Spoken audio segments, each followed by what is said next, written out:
TMZ is a well-oiled Right. machine. That's what they miss a lot. There's nobody in that middle ground. Did you always have like this knack for journalism too growing up? No, I didn't even know it was journalism. I always wanted a talk show. Okay. I always thought that that was like a cool thing. Well, now we're going on 2 years of Breakfast Club, and one of the funniest things was like how you ran down on Eddie. You know, you used to always hear those stories where people would like wait outside the record label, and then you hand that one person your demo tape. I was going to sit outside and wait for him to just leave to go home and talk to him then. Oh, I wasn't playing. It was now or never for me. Your coverage of the Diddy trial, we just went to your page for all the updates. When I would be in the courtroom, I would literally just watch, like I was watching a TV show. Because I feel like my take on things is just so different than other people's. New journalists versus old journalists. It's so out of the box, it's very unhinged, which is a little dangerous right now. But there will be a sense of responsibility and like real business built behind. I just want to be a part of that. They were calling me Born Loren in 2023. I was just there like, okay, here's the story, and let them do their thing. So people would say I was born. So when she said that, I was like, oh, hey, Nicki girl, like, you been watching? Wow, that's crazy. I'm a Nicki Minaj. Who's not a Nicki Minaj fan? Yep, welcome back to the Frequency with Gabe P episode. I don't know what number is this, Rob?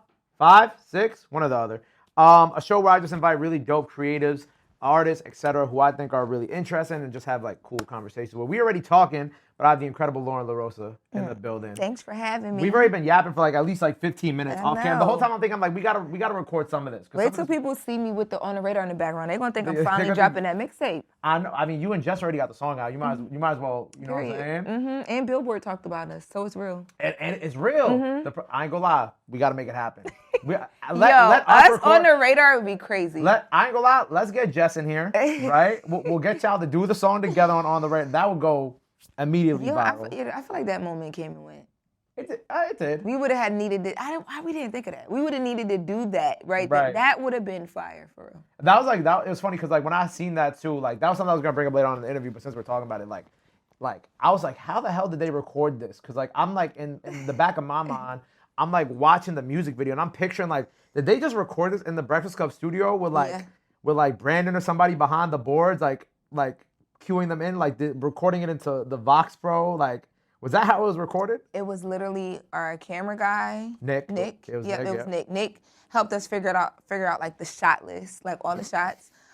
We did record voiceovers basically because we didn't have mics on. Yeah. So they had to go back and put things over the video, and then he edited it. It was very like, yo, y'all should do this. Angie Martinez actually, she was like, somebody in the comments just mentioned this, and I think y'all should do it.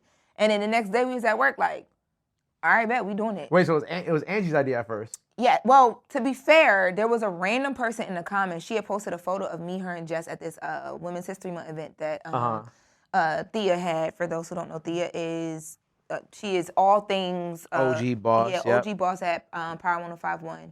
She's our program director. But, so she had an event, we were there, and it was like right after everything, like, it kind of happened. Yeah. And she was just, she just put us to the side and just had like a real good conversation with us. And she was going through her comments when she posted our photo, and somebody was like, they should do The Job Is Mine. They should remix The Boy Is Mine and call it The Job Is Mine. And she said it to us just kind of like jokingly saying it, and then she was like, y'all should really do that. So we was like, okay, cool, we're gonna do it tomorrow. And we just came into work and just did it. Just literally just did it. That's and so just funny. wrote just reworked the lyrics to make it fit what we had to do. The whole time I thought it was like Charlamagne or Envy's idea. No. That's crazy. That was so good though. They had no idea what we did. Like, I feel like we didn't say anything to them. We just did it. Yeah, we actually just, I think, showed them the video. It was something like that. Like, I don't remember everything at the time. It was a blur. But it was something like we kept it between us and like we kind of like surprised them with it. Matter of fact, I think, yes, we played the song in Nyla's segment. Yeah, on Friday. Past the Aux. Yeah, we played the song in there and it was like, what? And then we showed them the video. Oh, so that's when they found out. Yeah, that's like we kind of like premiered it like during like Past the Aux on air because, her segment plays on radio. And then we showed them the video. And then once we posted the video, it just went crazy everywhere. Like, I didn't expect the response that it got. No, because it was like the lead up and like the online tension. But like, the online tension versus the real life tension is very different. Because, people see one thing, but then what's really going on is X, Y, and Z. So like for it to like all this to accumulate and like that dropping, everybody was like, I think it was good because it just like kind of cleared the air. Everybody's like, oh, yeah, everything's cool. They just having fun with it. That's what we wanted. We wanted it to be like, all right, at this point, every outlet is covering it. Everywhere we go, people talking about it. Like, we just kind of want to, like, do this one last thing and be, like, and scene. Like, all right, it's over, y'all. Like, it happened. We got through it. We good. Like, you know. And after that, it was over. Yeah. I mean, before that, we in order for us to do that video, we had to get to a space where, you know, we had actually. I mean, y'all saw the conversation play out in real life. Like that, like was a real chain of events. There was no, like, people think there were like theories that like Charlamagne did that just because like he stirs the pot and he's like the Andy Cohen of the show. He's a little messy, a little sassy. And then other people thought that they thought that we did it because my podcast was announced that week. My podcast was supposed to be announced a month before that. The artwork wasn't right. It just so happened that happened at the same time. It was not planned. Like, we were in real life going through things, and then that happened. Which is so crazy. It's so funny how, like, how things work out, because I think, like, in our line of work, like, you know, people will see the final product, or, like, they'll see that. They'll be like, oh, this is messy, but, like, really, all these things have been planned for months. You know what I'm saying? Like, and I just don't think, I think they think that things are planned 1 or 2 days in advance, but meanwhile, it's just like the podcast, like, oh, it just so happened that the artwork was messed up, and it just so happened to get announced. We had been trying to figure that out for a minute on the podcast side. It was the name first, and then once we figured out the name for the segment, we just used that for the podcast, and then trying to figure out if it made sense to name the podcast the same thing I do in the Breakfast Club, because we don't want people to be confused. Right. And then after that, shout out to Big Mac. Big Mac. Shout out Big Mac. Yeah, Big Mac is who came up with that name, The Latest with Loren Lorosa. At first, we weren't going to lean in with that. It was another name that we had came up with that, you know, some people like more than others, because we were like trying to vote on it or whatever. And that was like in the works so far before we knew. We didn't know any of that would happen. Like none of us did. Right. Well, it kind of like goes into what you and I were talking about before, because I wanted to continue the conversation we were having before, but like on camera, because we were talking about like the weight of like people's opinions and things going on and like dealing with it. And like that was like, that moment right there was like, I think a very, well, I know it was a very like kind of like testing moment for you, because that's like, I feel like up until that point, that was probably like the most that your name had just been thrown around in conversations and whatnot in my life. Right, exactly. So like, and even today, you know, you said that you've been kind of dealing with that today. So like, how do you like personally, or how are you, I guess since it's such a fresh topic with whatever has happened today, how are you like dealing with that? Like, how are you kind of processing like being in these conversations this much and kind of just being like the topic of the conversation? I don't even know if there's like a one answer to that. It depends on the situation. It depends on how I'm discussed. It depends on if I even allow it to bother me, or if I even allow it to invoke, because sometimes they don't even, there's a lot of things that just don't bother me, like naturally. And not that it doesn't bother me, because when people say that, it's like, you're so unbothered, and I'm not to that point yet. Things will bother me, but when I say they don't bother me, I mean I don't allow it to kind of like mess up my day, or I don't feel like I gotta go respond, or like there might be oh, okay, heard you, and then it's just like, all right, whatever, I'm moving on. I got other things to do. Yeah. So it kind of depends, but I think for the most part, like, I'm just like going through it as it comes. Like, I'm not acting like this is not happening. Like, I'm not acting like there aren't things that do bother me. I'm not acting like I don't have bad days. Like today, what happened today, we were talking about it a bit before, but what happened today is like, I feel like some of the stories I chose versus didn't choose to cover today was very like out of whack for me, of like, I'm on the button and choosing not to cover something because of how I think it'll be perceived in the room, or like whatever. That's never really been my plight. I never really took that on, but I think, again, a part of it comes from the place of like, heavy is the head that wears the crown. Like, there's responsibility in certain things. So I'm looking at people that I admire and really taking in what they say, how they feel, as I'm learning to have this new responsibility. Right. And I get frustrated sometimes where I'm like, y'all don't understand me. Whatever, I'm just not going to do it. And then my segment is like not what I want it to be. And then I had to have a conversation with myself. And honestly, Envy's really good. Like, I'll call Envy and be like, I had a bad day today, and I didn't like how I felt about this, or I should trust in my instinct here. I don't know what's going on. I'm used to trusting my instinct. And one of the things that he always tells me is like, at the end of the day, when people watch that segment, when they hear the segment, they point back to you. Right. So how prepared you are, how prepared you're not, what's right, what's not right, what you covering, whatever, that all comes back to you. So you gotta like really focus and center on what is it you wanna do and how you wanna do it, because people gonna point to you about it anyway. Yeah. So, you know, it's really day by day, situation by situation. Yeah, I'm just going through it. Like, I don't really have an answer. Do you ever look at it and just like, oh, I just had like a bad segment day? Like, because think about it, you still got 4 more days. You know what I'm saying? 4 more days it's just and one a bad whole life day, to yeah. live, because God is good and I ain't going nowhere. Amen, yeah. Yeah, but you do, but I think I'm also, like, the way that I've always been, not just because of TMZ, but like in any job I've ever had, I've always had really good jobs, and I've always had jobs where like you had to perform very well, or like you out. Yeah. Like, spare the moment, you out. So I think there's always an anxiety of like, do I have another day? Like, do I have another segment? Y'all gonna listen again the next, like, that fear, and I don't want to lose that fear because I think it keeps me sharp. And whenever I feel like I'm kind of getting away from that, I take myself right back in that, like, girl, you don't have no off days.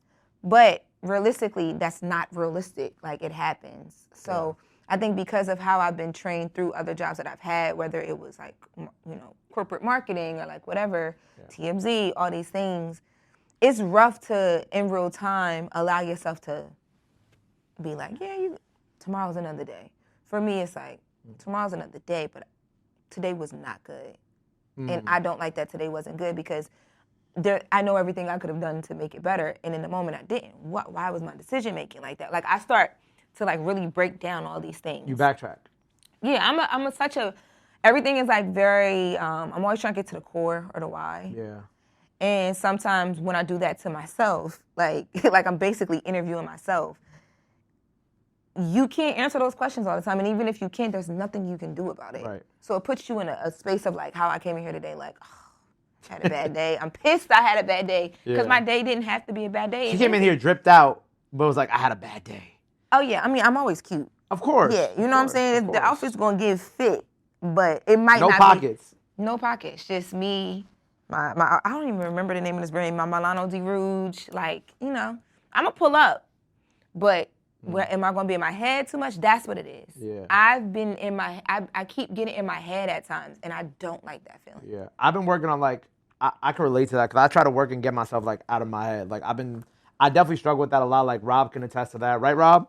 Like, I be in my head all the time, and I really just it'll be like, we could have like one bad day, or like, there could be like a video that'll go viral for like, I guess the wrong reasons. And I'll be like, fuck, like, we're done. Like, literally, I'll be like, we're done, we're falling off, it's over. And then like the next day, I'll get the call, they'll be like, oh, Chief Keef and Lil Nar want to come do On the Radar tomorrow. And I'll be like, oh, like, we back. Yeah, we back. Like, I even told, like, I think I told Kai, like, at the end of Mafiation, I was like, yeah, man, like, and I get in this bag a lot. Like, we could have like a bad like numbers week, and I'll just be like, oh man, we're falling off. And I'll call Calvin, who helps run my social media and does like a lot of the day-to-day stuff in the street. I'll be like, bro, how was this week? And he'll be like, Gabe, you need to stop. He's like, you need to stop. But like, I was in like a weird place before the Mafiathon stuff too, and I'm like, damn, are we falling off? But the one thing my dad had always told me was, he's like, what you said, head down, keep going. Yeah. Just head down, keep going, because like tomorrow's another day. Like, I think my outlook and like what I would say to you is like, a lot of like what we do obviously is like, if it goes wrong, you're like, fuck, like, am I doing a good job? You just made me think of a story, and I want to write it down. Story? I'm not like being rude. I just literally just thought of. What story? Just keep going. I'll tell you after.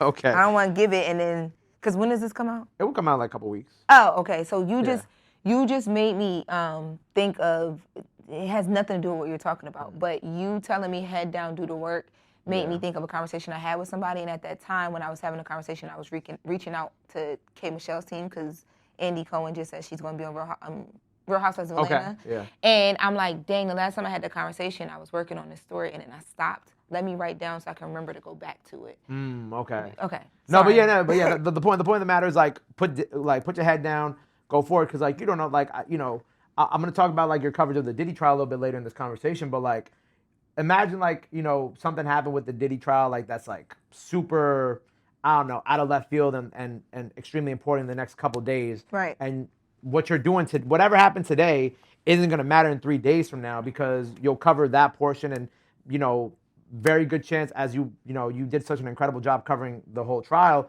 people are gonna automatically tune in and forget about everything that you did the day before. You know what I'm saying? Yeah. Like, that's kind of how I look at it. Like, I could put out like a video that does really bad today, and then tomorrow I could put out a video with Herbo or you know, we could put out one of the all-star ciphers that we do, or put out something that's like very meaningful and impactful, and then all of a sudden like the internet's like, all right, never mind, we forget. And I think that's the one thing I've learned about. I've learned about finicky. People, exactly, people are so finicky. So like, I don't know, whatever happened today, I ain't gonna lie, it's not gonna matter by Friday.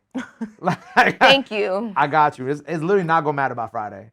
So you got to get up out of your head about it. Yeah. I'm still working. I need to take my own advice, but you know. Yeah, I don't know. I just want to make sure that I'm doing like my 200% all the time. It's more about myself too than other people. It's like I know my work ethic and where I want things to be. Right. And I don't want to get comfortable. I don't want to fall from under that. Have you always been like this? Like what was like Lil Lauren? What was like Lil Lauren like? Oh, I was a lot. You were a lot? Yeah. Like, I mean, what do you mean by a lot?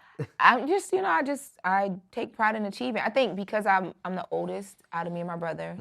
Grew up with my mom and my grandma. So a lot of me has always had to think a little bit further. Like as a kid, I was able to be a kid, have a childhood. But like, you know, me being a child was like, I'm doing pageants and my little cousin's like, you know, baby Nyla on baby Nyla and the Lion King on Broadway. So I'm coming to New York to see that. Like I've always been around like people that are doing very big, extraordinary things.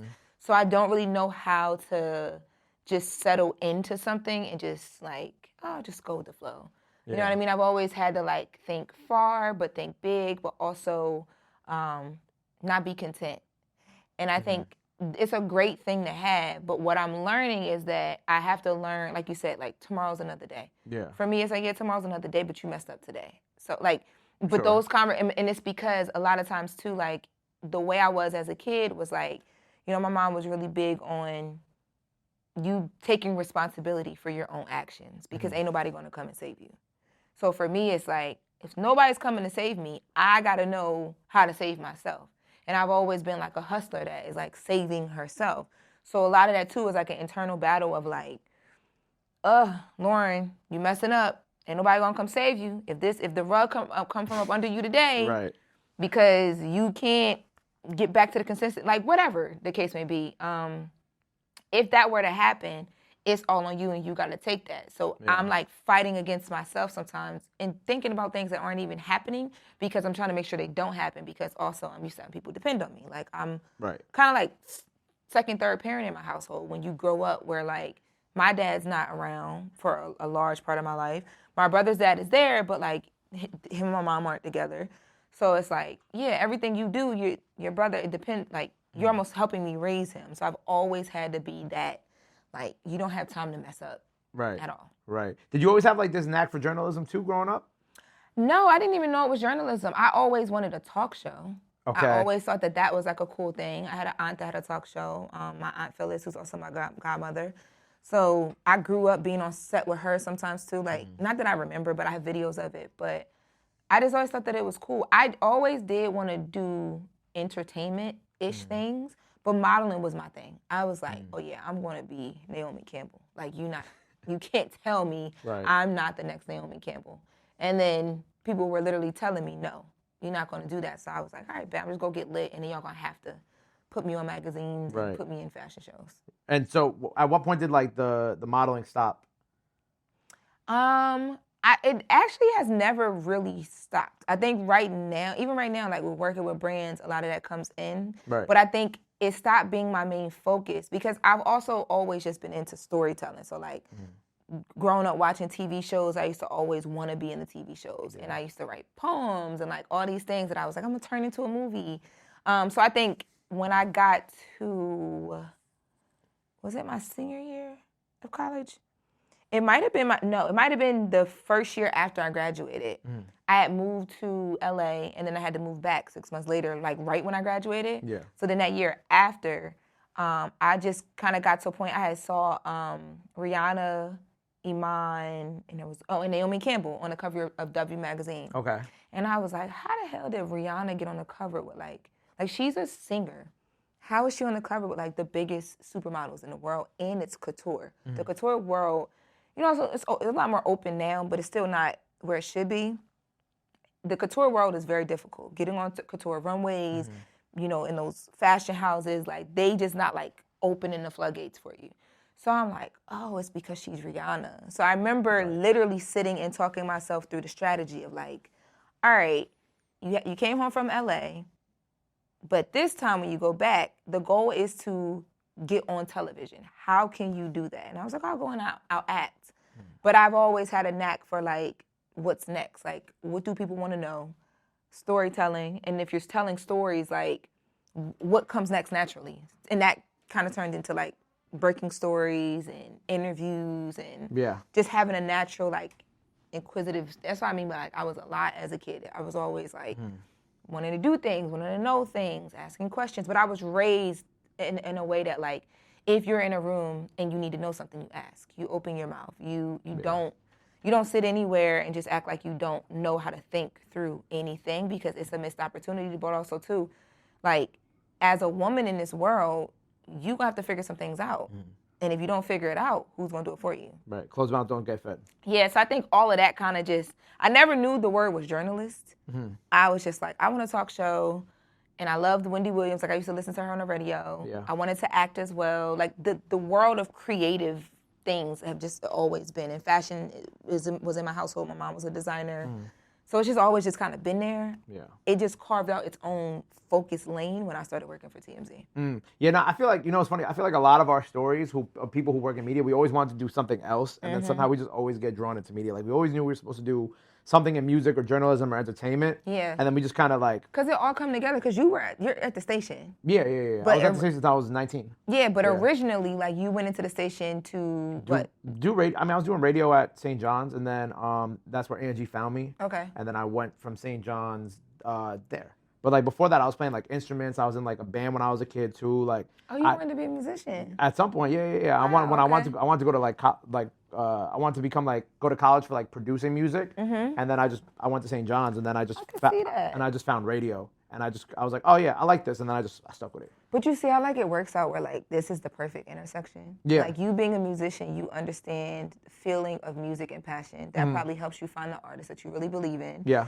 Everything with radio and just understanding the platform has created your platform. Yeah, I mean, I ran all their social media for and then 6 years. Yeah. Social, like it just all comes together. Yeah. That's isn't that a crazy feeling? It is, but I mean, I think it's the same thing with you and working at TMZ, and like kind of how like everything comes like full circle. Like everything like prepares you for what you're like eventually meant to do, even if you're you can still do the model and you still do all that on the side, but like the true calling of what you were meant to do is what all this has led up to at the same time. And even brands before that, like I was at Hollywood Unlocked for a little bit. Right. I was with Baller Alert, like not even with them. I went and did a Revolt conference coverage with them for like a weekend. I was like, all over the place and didn't even really know how it would all come together. I was just doing things, like just trying to do stuff. Right. When did Brown Girl Grinding first start? Brown Girl Grinding started in 2016, I think is the year. 2016. It didn't start as, like, it's an actual production company. Right. It didn't start that way. It started as just like a hashtag. So for me, I've also always been really good at like taking nothing and making it something and making you care about the something at the end of the like finished product, marketing. Yeah.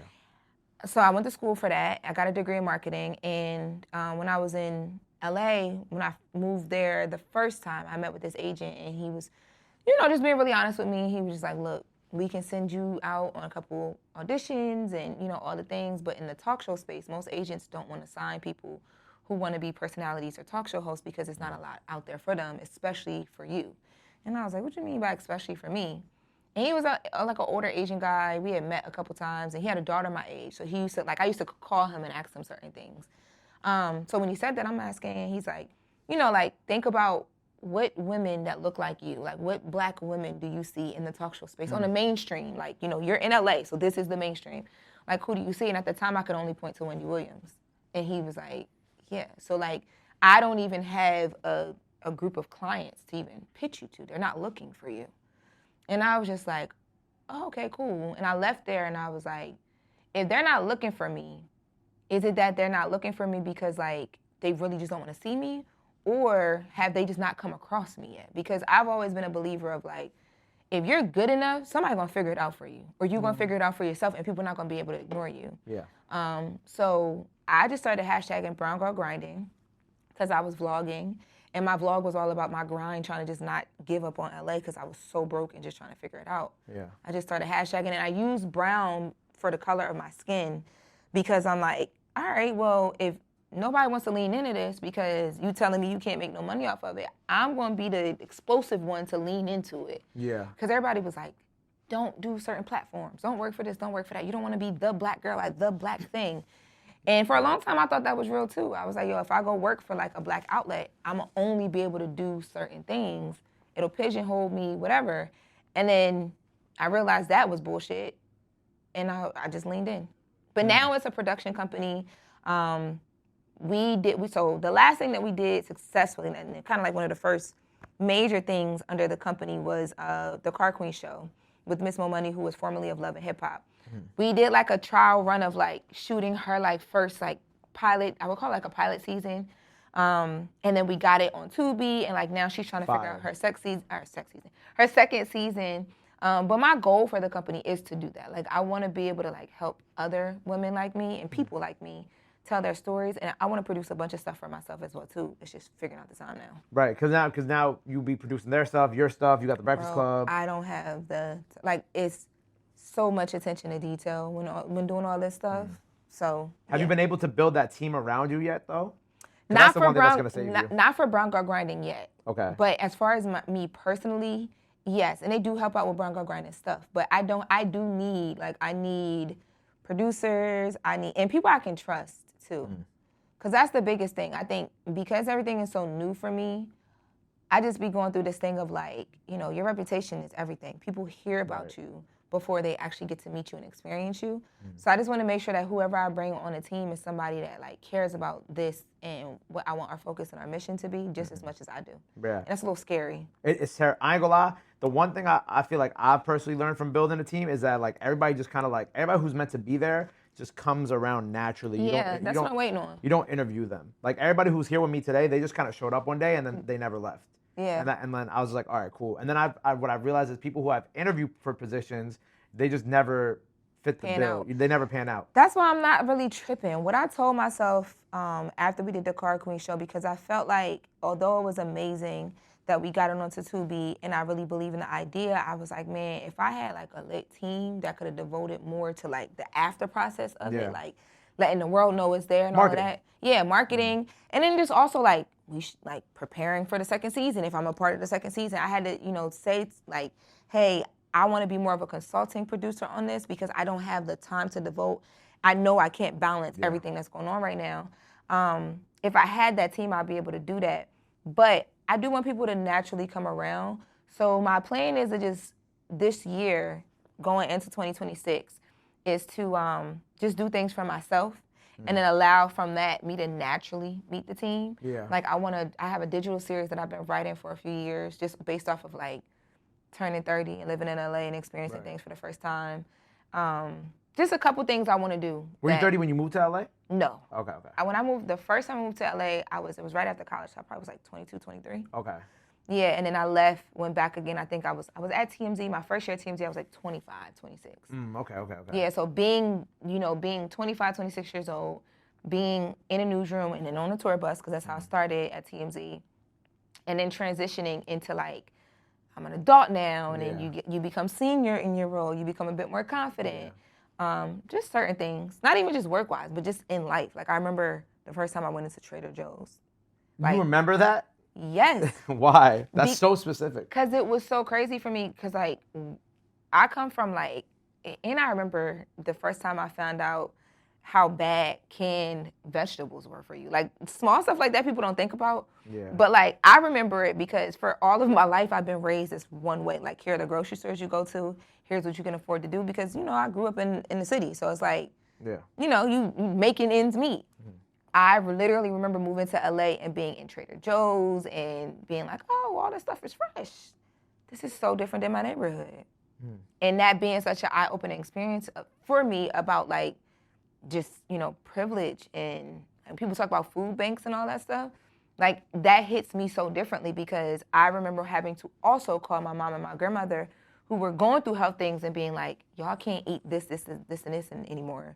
And they didn't understand it because it's what they used to every day. But because I moved out, been living in LA and experienced all these great things, I understood instantly like why certain things were happening, like why blood pressure is high and and I'm not no doctor. I just got to see things in life. So, you know, a lot of that I vlogged or like I wrote about. So I want to put things out there in the world. That's fire. I like that.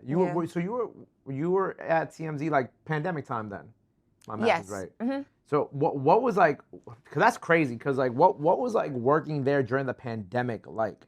Like how is it different than I guess like how? Because I don't think I haven't had any real conversation about like journalism during the pandemic and how like you guys were like affected by it. So what was that experience like for you having to deal with the global pandemic, TMZ, and how did that kind of like change like I guess like that I would say business model, but also like your reporting style, if it did? I think your reporting style, it just gave like your topics change all the time depending on what's happening in the world. So our topics changed to certain things because certain things were happening in the world. So like instead of covering the most lit party of Saturday night, it might have been a party that wasn't supposed to happen, and the police showed up, and people are fined because COVID regulations, and now that's the story. Like, as far as content matter, but as far as like the business model, that was like a firsthand lesson. And a lot of times, you know, in the newsroom and just watching Harvey be him as a business person, people don't understand. Like, he figures it out. Like, he is really good at that. He figures it out. It was. Like, and I don't know, somebody can look this up, but I feel like we were like the first place I saw on Zoom doing our TV, our nationally syndicated TV show via Zoom from our homes because we were essential workers in the pandemic, right? But you could only have a skeleton crew in the office, and we were trying to figure that out for a long time of like making the show work with a skeleton crew, but it just wasn't fully working because you need certain energies and vibes and all of that. Who was like the part of the skeleton crew? The skeleton, it depended. Like, for sure, the news desk, because like the news desk at TMZ is like the heart of the business. Sure. That's where all the stories come from. Yeah. So you have the news desk, you might have like, you know, if you used to having 6 camera guys, maybe you have 2. Just like that. It's just a more trimmed, refined version of like the bigger operation. But yeah, I remember the day that they decided like, no, we're just all going to work from home. And they sent camera guys to our houses. I learned how to do, like, I could do this whole setup myself. This whole setup right here? Yeah, like, because this is essentially what I did. So, we had, because we were also shooting a show for Quibi. You remember Quibi came out in the pandemic? Oh, yeah. Yeah, TMZ. Wow, I forgot about Quibi. TMZ had a partnership with Quibi. So that was the short, like, platform. Yep. That lasted, that was very quick, Yeah, but I mean, because times changed. People weren't sitting down and just doing the short form content as much anymore. But yeah, so we had a partnership with Quibi. So like, you know, I was shooting for Quibi, so I would have cameras set up in my house, lighting, sound stuff. I had to learn how to focus cameras. But he figured it out. So the business model that I watched him figure out, it made me just, again, I've always been around like this, there's no excuse type of people. It made me really be like, oh, there's no excuse. Like, this man figures out anything.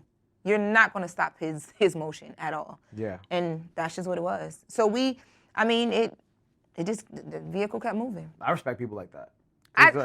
I do too. I do too. I think people give TMZ a hard time because of their content choice, and I get it. I was on the other side of it. I was there with them. Sure, yeah. You know what I'm saying? But I think people also don't understand that it's the reason why they're able to stay in the position that they're in is because they always figure it out.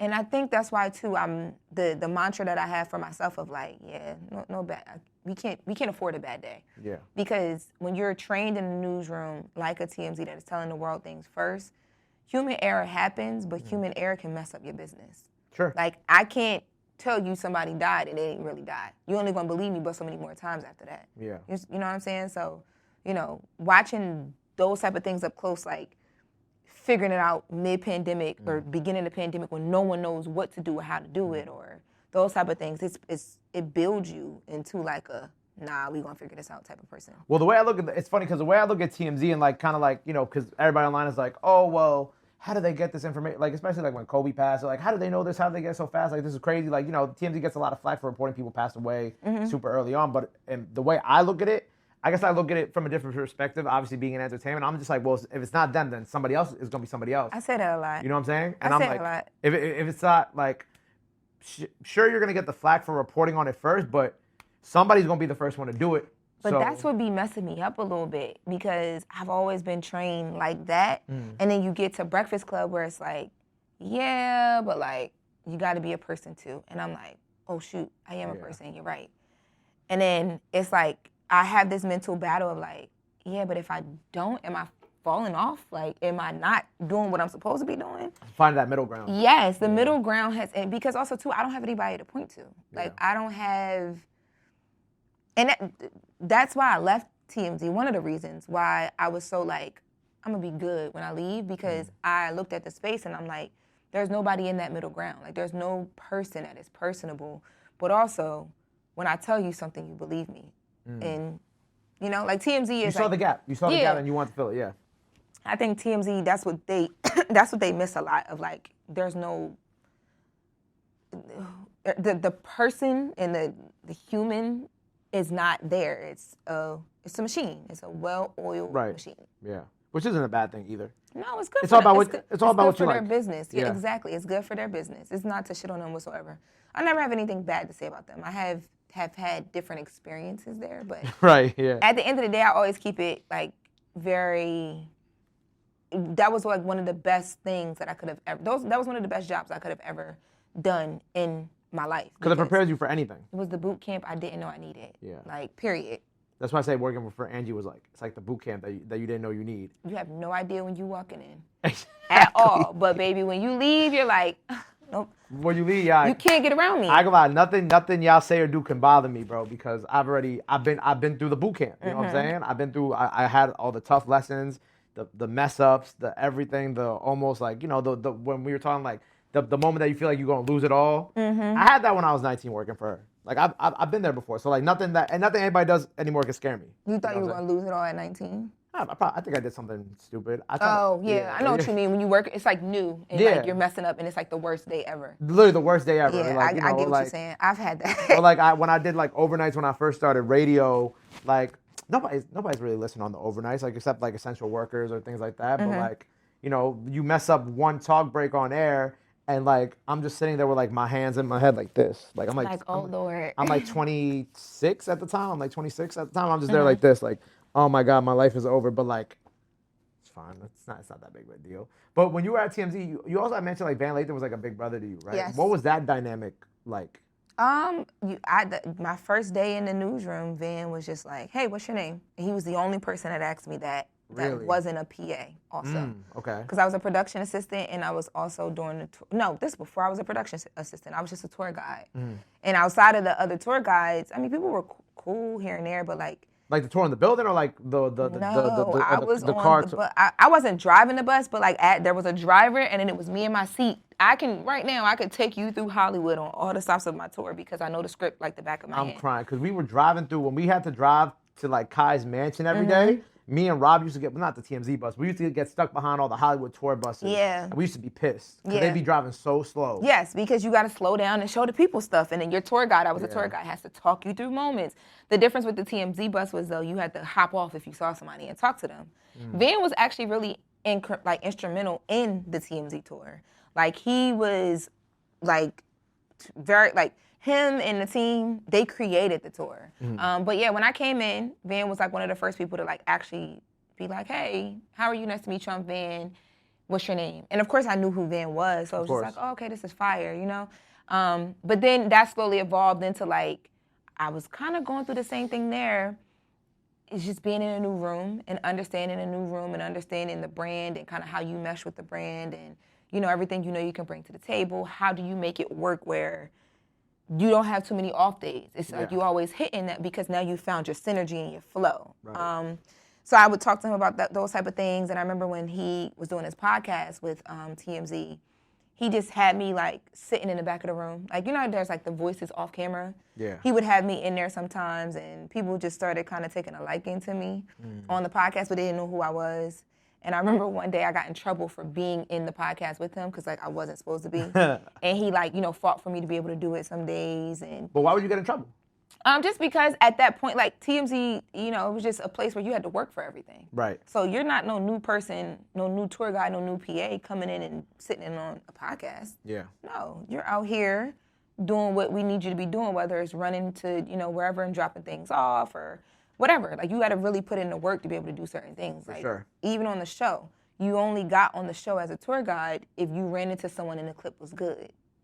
So, you know, it was just that type of thing. But my relationship with Van has been one of those things where it's like he's not a person I talk to every day, but I know if I call him, I can get sound advice from somebody who like I know has my best interest at heart. Yeah. And when I decided that I was gonna quit, before I quit, I called Van and I was just like, yo, I'm done. Like I'm quitting. I'm miserable. I'm miserable because I feel like I've hit my ceiling and I'm just kind of like on autopilot right now. And I don't want to live like this. And I got so much going on, you know, back at the crib with the family that like, I just feel like now is the time. It's now or never. And he kind of like, you know, coached me through that and talked me through that. And like even with Breakfast Club, like they had to get the okay from him. I remember Eddie F., who's the executive producer, you know, Eddie, of course, being like, yeah, they want to make sure it's cool with Van before we bring you on. Just because, you know, Van had left TMZ and, you know, Charlamagne and Van are really good friends. So I think they wanted to make sure that they weren't like misstepping with a personal relationship. Yeah. So he called me and was like, yeah, I think I texted him and told him like, yo, they need to talk to you first. And he gave the okay for that. It's just been like a, kind of like a guiding light that like, I don't talk to him all the time, but Van has helped me so much. Even when he wasn't directly helping me, like seeing him go toe to toe with people in the newsroom and stuff like that and just doing it so educated and so eloquently, like I had never been that close to something like that. And it was just him a lot of times. Like, you know, if Raquel's not there, whoever, it's just him going back and forth and pressing Harvey or a guest or whoever about certain things. And I was just like, yo, this is fire. Like, I want to get like that. Like, I want to be that smart to be able to handle that, you know, oral combat. Yeah. You know, it's funny because, like, I also want to, like, I want to retrack a little bit. You were talking about on the bus, something that I had noticed. You were like, oh, yeah, you would have to get off the bus and talk to people. Oh, yeah, like celebrities. So like, I was paparazzi at the same time. So you basically. like, so y'all would be like on the tour bus, right? Guy driving. You see somebody. Yes. And you just run down on them. Yep, 100%. Yep. I mean, I wasn't never really, like, you're not going to catch me running, like, physically running. No, but yes. Actually running down on somebody, like, oh, like, so the bus would just stop and you just get off the bus and go talk to them if they wanted to talk. Was there anybody that you could think of that you did it for? Yeah, I had really big moments. Mariah Carey, Larry King, A$AP Rocky, and it was so many people. I don't even remember all those ones just stand out to me, but I've had a lot of, you're out there every day, like 4 to 5 days a week. So. And they would have like a camera guy ready to film all these moments. You're the camera guy. I would be out there with a little handheld talking, like, hey, here's my question here. And you just have to know what's going on enough in the world and what people are talking about because you just never know who you're going to run into. Right. So, like, what's different with, like, Breakfast Club right now is, like, you don't know what the moment you're going to get, not even get, but you don't know what's going to happen in the moment of the interview, but you know who you're talking to. So, like, I can prepare for the interview. When I was on that bus, you don't know who you're going to see that day. So you just have to know enough to, like, shoot your shot and try and get the best clip so it hits the website and then you can come on the show and talk about it. Possibly go viral, blah, all that. Anything TMZ puts up is out of here. You know what I'm saying? But it's just more about, does it have substance? Like, just a wave, hello, unless it's like Jay-Z or Beyonce who barely talks to people, just a wave and hello ain't getting you nowhere. Like, can you engage in conversation? Can you get them to engage? Can you get answers? Can you get news? Like, that was a whole thing that I basically taught myself on the fly. Wow, that's crazy. But now we're going on 2 years of Breakfast Club, right? Which is like, it's so crazy because I feel like you just joined Breakfast Club like yesterday. So like, when I was like that too. When I was looking back and I was like getting ready for this interview and I was peeping like how long you've been, I'm like, damn, she's really been with them for 2 years. But it was funny because I loved this. I had watched, I think it was the Bag Fuel interview. Okay. You know, shout out Esso and Heineken. And one of the funniest things was how you ran down on Eddie. You know what I'm saying? Yeah. Because it was so funny to me because like if people don't know Eddie is like the chillest person on the planet, right? So I didn't know him, so I didn't know that. Right, but like the fact that you waited to run down on him to catch him. Well, I ended up not having to do that. But you didn't. Yeah. Well, we had a meeting, but I ended up not. I was going to. I was going to sit outside and wait for him to just leave to go home and talk to him then. But I ended up not having to. Which is crazy. By the way. Oh, I wasn't playing. It was now or never for me. I respect it. But also, too, you used to always hear those stories where people like wait outside the record label, and then you hand that one person your demo tape.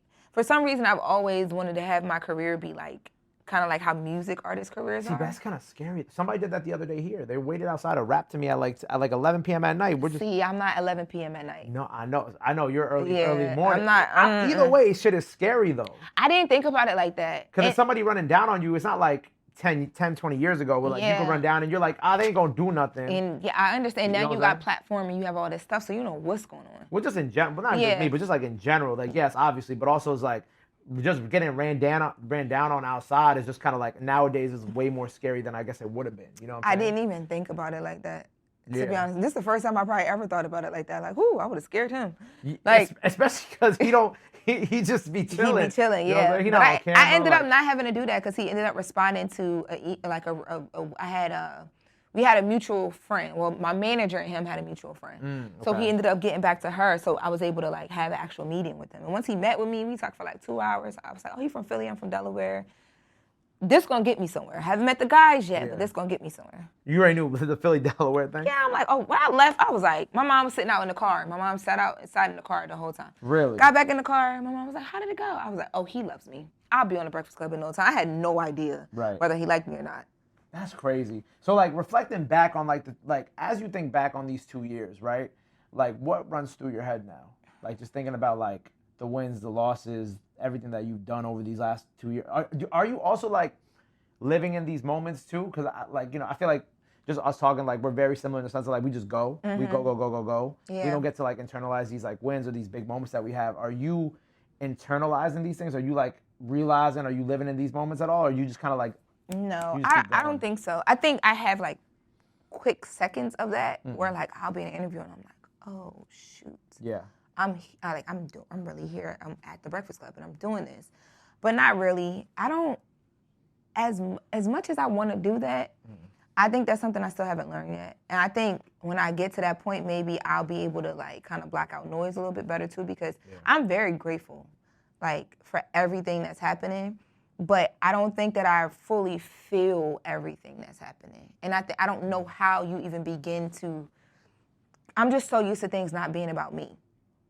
So it's like, in order for me to fully feel, I have to really put myself in I have to prioritize myself and my feelings. I'm not used to that. I'm used to being in a work setting where you're just trying to get to this end goal, and it's this person's goal, it's not your own goal.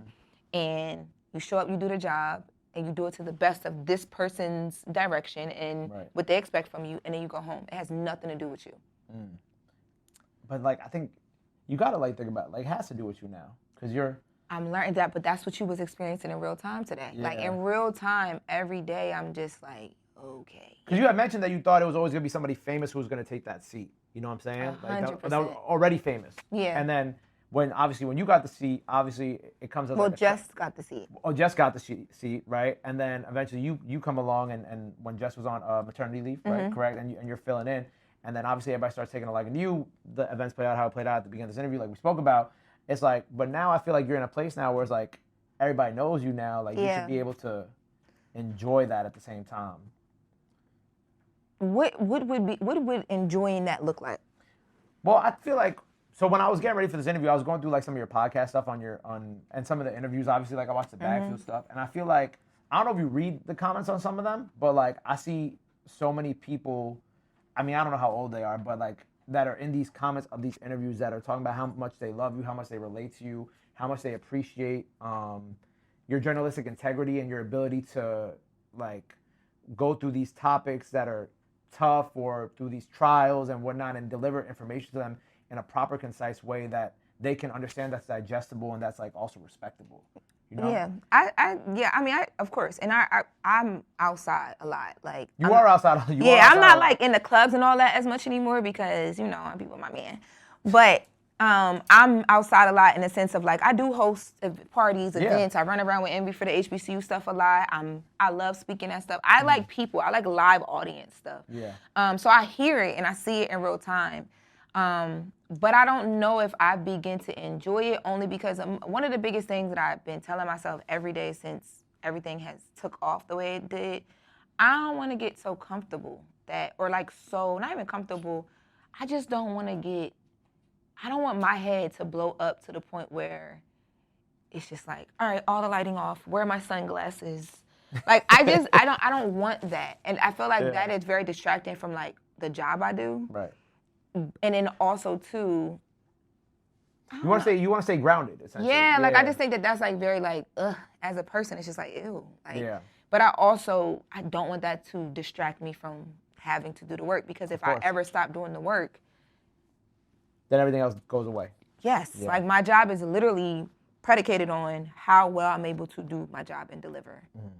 And that's literally what you were experiencing today. It's like the battle of, you're here, it's gonna be okay. Yeah. Today's a day, but also, and you should enjoy it, because at least you're in the space where like you're learning in front of people. Right. And I've always said like I don't really understand, because I'm heavy on like my faith in God. And I remember talking to he's a youth pastor at my church, Jerome Lewis Jr., who's also a friend of mine. Like, but I remember talking to him during all of the like guest hosting stuff, and I was like, I don't really understand how this is like, what I'm doing right now and me learning how to enjoy the moment, how is that like a testimony to people? Like, how am I helping somebody or helping someone's life by doing that? Is this am I running a pointless race? And he was like, I think the beauty of it is like people are watching you learn in front of the world in real time. Yeah. People don't do that no more. And I think it also makes me very vulnerable, and I'm learning how to like, I've always been a vulnerable person, but I'm learning how to like deal with the world watching me be vulnerable. Right.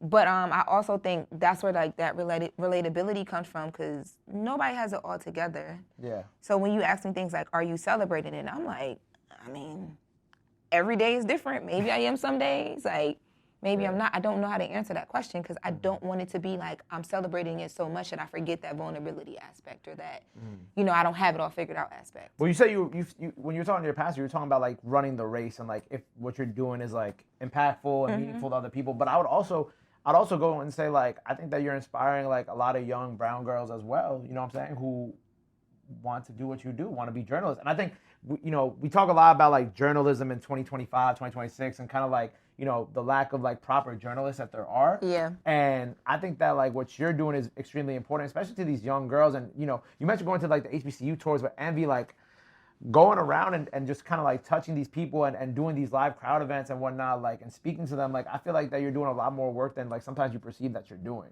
just by going outside and like talking to people, especially younger people. It's because it's just, when things become work, it becomes work. Yeah, of course. Of course. It literally just becomes work to a certain extent. And not that I'm not like realizing and feeling what's going on. Like, there's no way I can. Like, things are just, everyday things are even more different than the day before. Like, the Breakfast Club effect is, I've never experienced anything like it in my life. Definitely a stimulus package. Oh my God, what? Like, and that's what I mean by like, when people used to tell me in LA, like, don't go be the black girl at the black platform because it's going to pigeonhole you. Your star will never grow. I've literally been told that by agents and stuff like that. Right. It wasn't until I got with a black platform, with the Breakfast Club, and no shade to the other black platforms that have supported me and do support me to this day. And that's why I fought for them so much when I was in the TMZ newsroom, because I understood the importance of them. Yeah. But when I got with the Breakfast Club, my whole life changed. Yeah. Like, I remember the first week I was there just as a guest host. Love me or hate me, I had never experienced, like, my phone was, like, not working the first day when I got on there, because no one knew I was going to be on there. I just popped up there and told the world, like, oh, I don't work at TMZ anymore. And people, like, it is insane. So I can't not realize what's going on. I just think, I don't know, like, when you in it, it just becomes, like, it's just work, and you just want to do good. Like, I just want to really, like, every day I'm trying to, like, hit it out the park. Like, oh, she fucked it up today. Like, go off, girl. I think, it's crazy. You were talking about even that first week. I remember, like, we were doing my radio show, because my radio show's on Friday nights, and we were just chilling, eating, and we were just talking about Breakfast Club.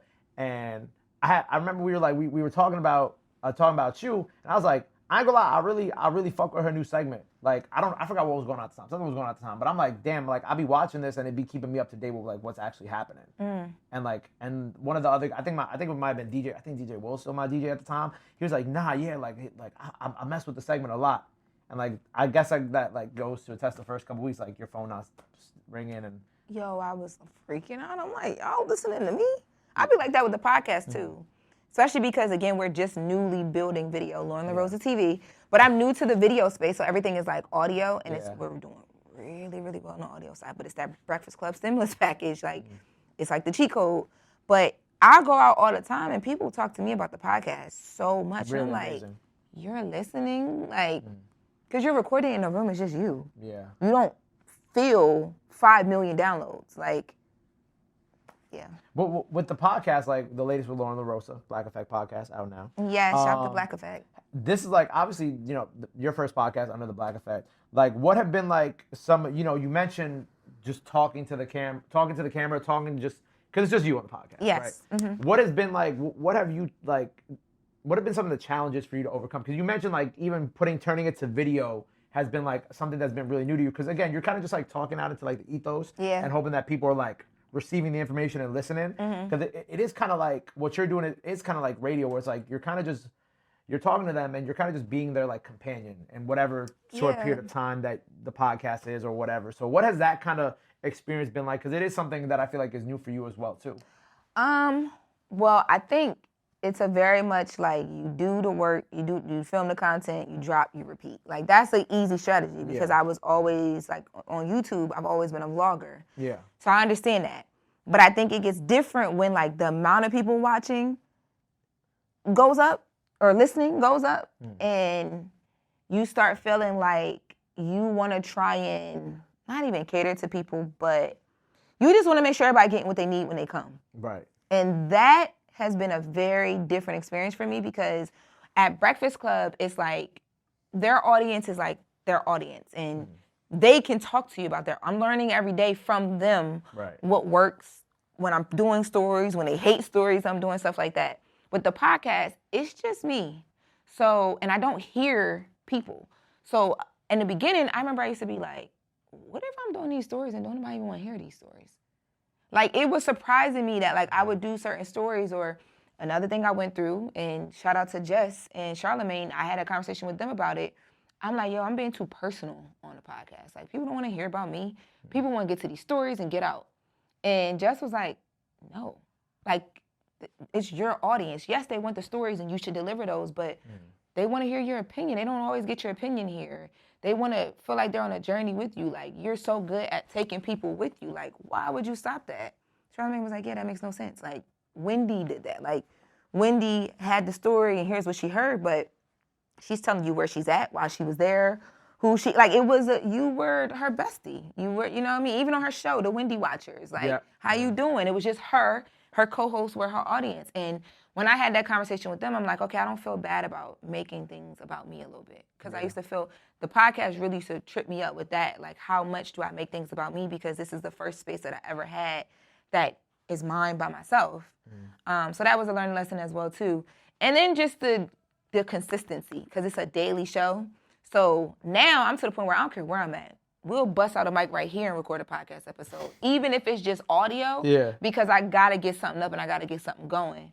But in the beginning, I was like sleepwalking. I'm like, oh, wow, this is a lot to get used to, because you do so much during the day and then you still got to go do this podcast, and we were trying to do video at the same time. We was doing a lot, too much. You got to do the video at the same time, though. Well, in the beginning, yes, I agree with you 100%. But I feel like for me, I needed to kind of just I need to learn how to say no to some stuff, prioritize my schedule in the podcast, and get the schedule consistent so that I'm not shooting videos all times of the day, all times of the night, and then trying to upload it at the same time, and then we all sleepwalking, trying to edit, and we were just all over the place. I didn't have a real, like, schedule and system because everything hit at the same time.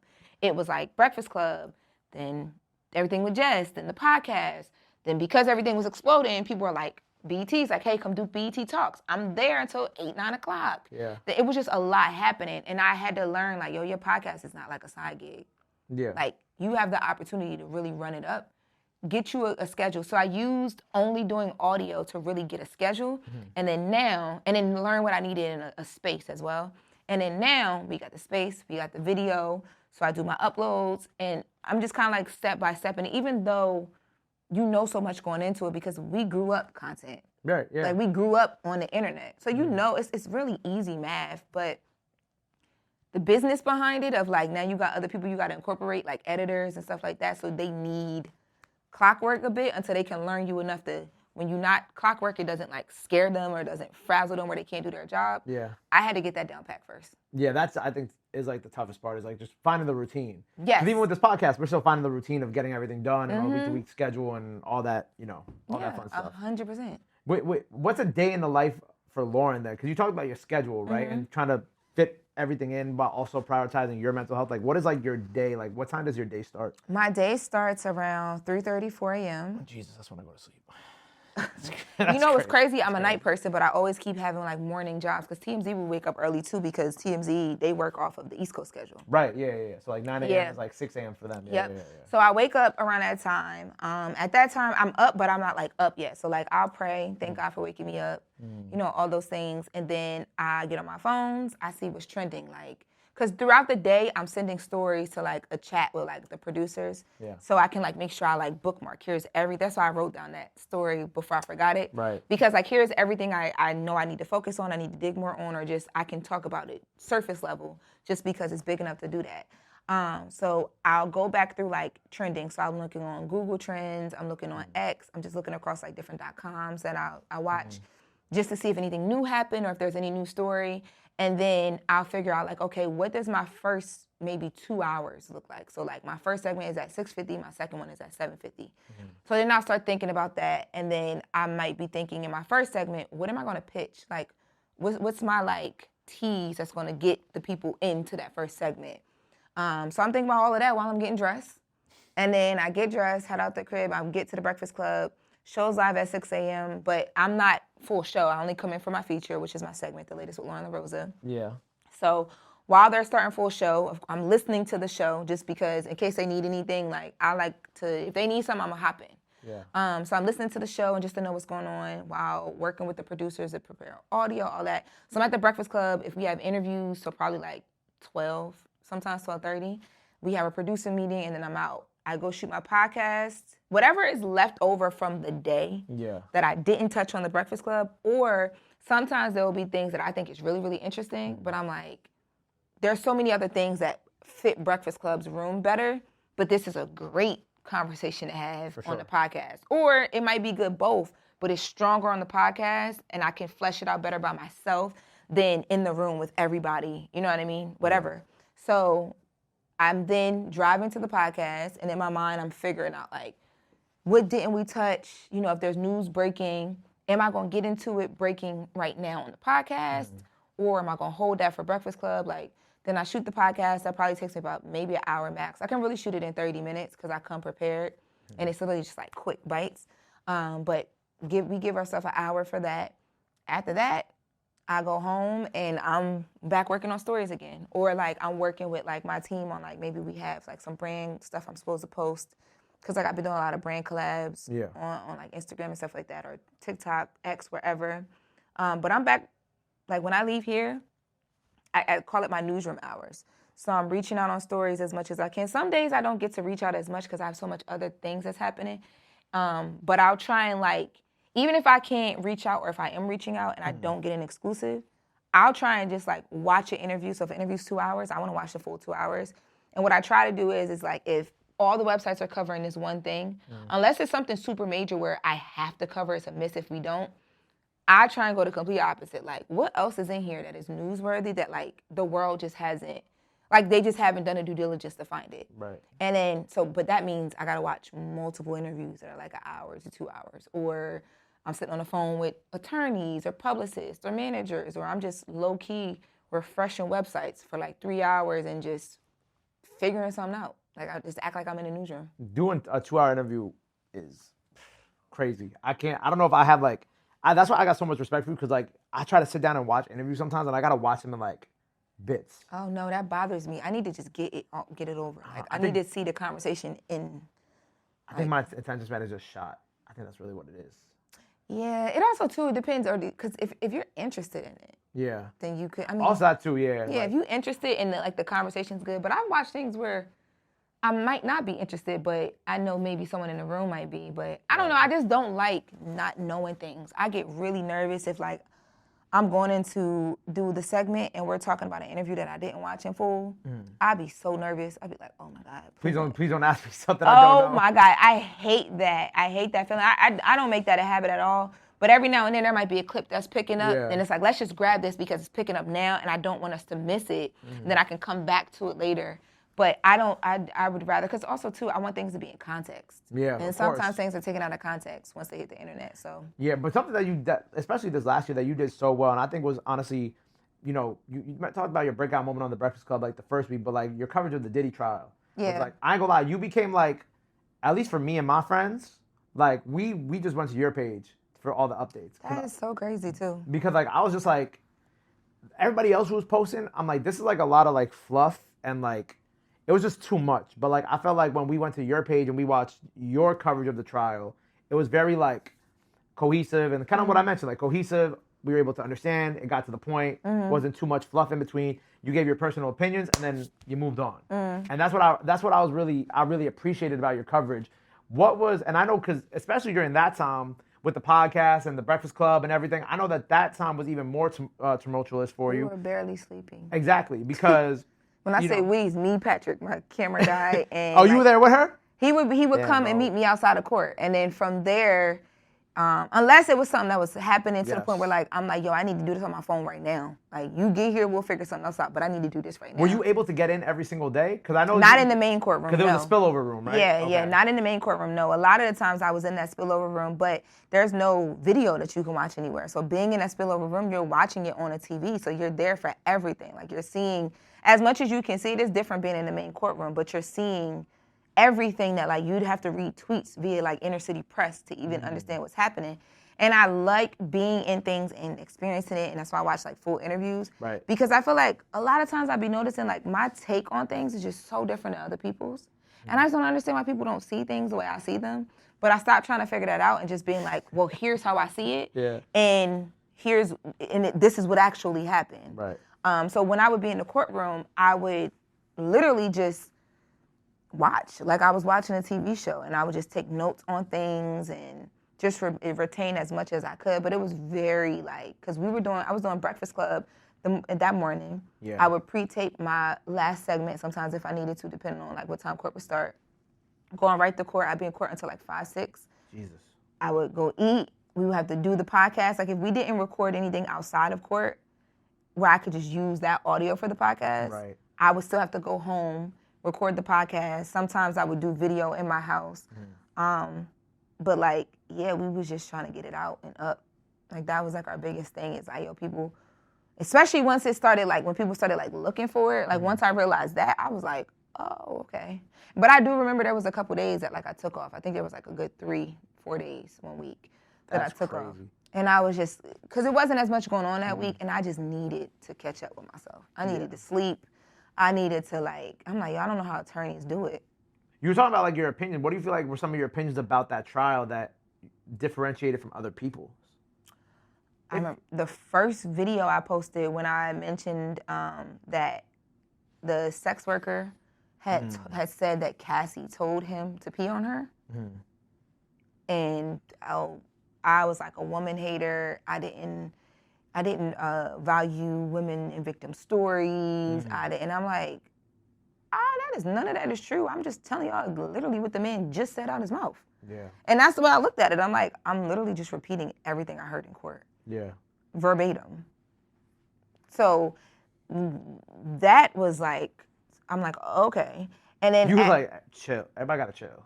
I didn't even realize it was happening. I don't know if you remember your first time like really going viral on like your own like accord. But like it's almost like you don't really know what's happening. Yeah. It's just so many people talk to you about the same thing. They're coming all at once. Yeah, so you're just like, oh shoot, like that's viral. So that was like the first day of court, and that video had like 1 million views in like 24 hours, and I was like, oh shit. But then it'd be little small stuff. Like I remember I said, the shade room was outside of the courthouse, and I was like, yeah, Diddy's defense team did their big one. Like they are fighting back very hard. Right.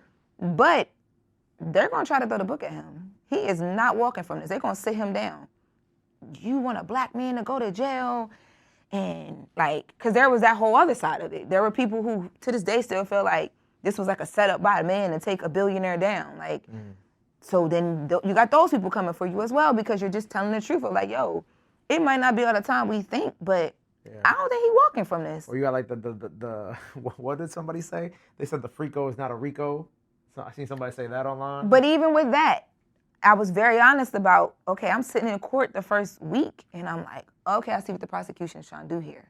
I see how if they can bring this home, I see the Rico, if they can bring it home. Right. Second week, I was like, I don't know if I see it. They don't have it strong enough. They do have him on some things, but I don't think that this is going to stick fully. Right. And people were like, that's why you shouldn't be reporting this because, you know, if you were an attorney, you would have known that from day one. I'm like, what's wrong with me in real time experiencing this court case the same way that I'm sure the jury is?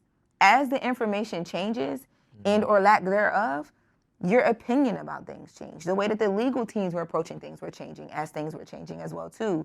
So I was just being as honest as I knew to be. But like people would be like, that's dangerous. You shouldn't. And I'm like, I'm not telling y'all any wrong information. I'm telling you exactly what's happening. I'm just giving my opinion too. Yeah, yeah. And that's really what it is most of the time. You're just giving your opinion or stating the facts. Yeah, I think though people, because I'm not a traditional journalist by any sense. Yeah. Like, look at me.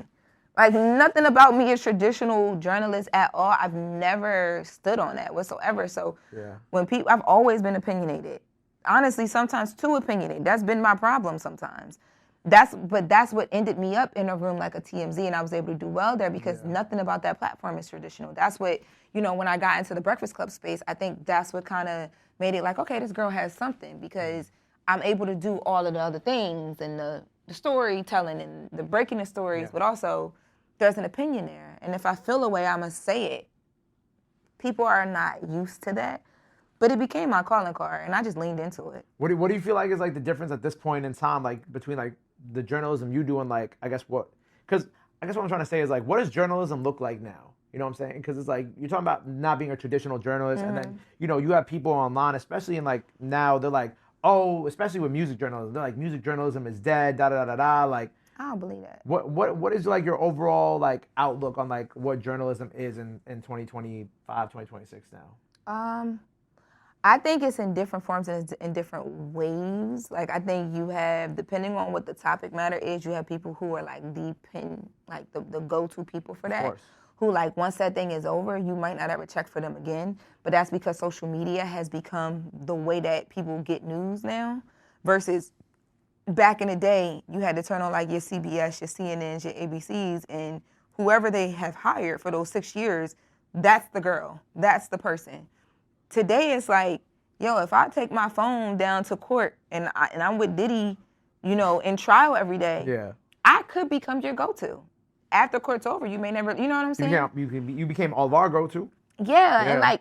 Yes. And, you know, I've just been blessed because I know, like, I have a lot of friends who were trying to figure out, like, what their next thing was. Like, what's their next beat after the Diddy trial? And for me, I've been blessed to be able to kind of like talk about a lot of different things and like have the Breakfast Club as a platform so I didn't have to figure that out.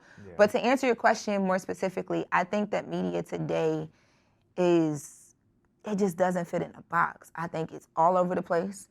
It's all over it is social media. I think that social media is the driver of it. I think what we're going to see happening is because it's like that, there's a lot of just like BS out there. There's a lot of things that just are like completely not true, but they get the same eyes that things that are true are. I think what we're going to see happening is like the cream of the crop is going to rise. Like you're going to have people who are like solely like fact-based, but like can hang in the algorithm rise. Like I think that kind of like that's what people are seeing with me. I'm not even solely fact-based. Like I'm opinion too, but I do like to know if this is like real. Like I care about my reputation, right?